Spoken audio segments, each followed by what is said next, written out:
America, Tom Hand here with Americana Corner. Today we're discussing the opening scenes in the Penobscot Expedition. The commander of the Penobscot Expedition was Brigadier General Solomon Lovell, a farmer who had 1 month of field experience commanding men.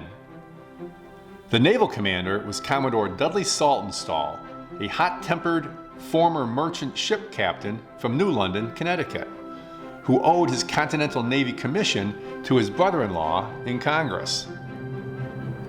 The expedition that sailed from Boston Harbor consisted of 1,400 men, loaded onto 25 transport vessels and defended by 19 warships, the largest fleet ever assembled by the Americans during the war. It approached Penobscot Bay on July 25, 1779, 6 weeks after the British, under General Francis McLean, had arrived and began construction on Fort George. Despite their best efforts, the fort was unfinished and remained only a 5-foot-tall earthen rampart.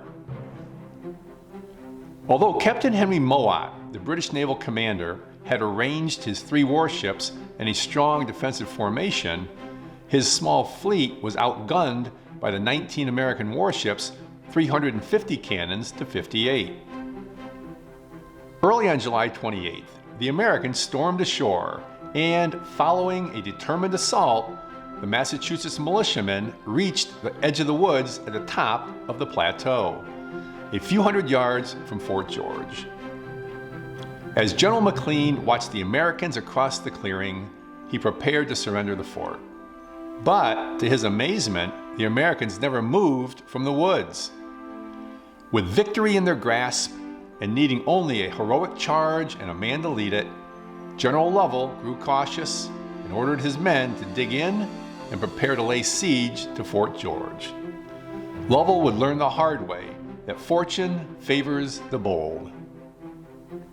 Next week, we will discuss the missed opportunities in Penobscot Bay. Until next time, may your love of country lead you.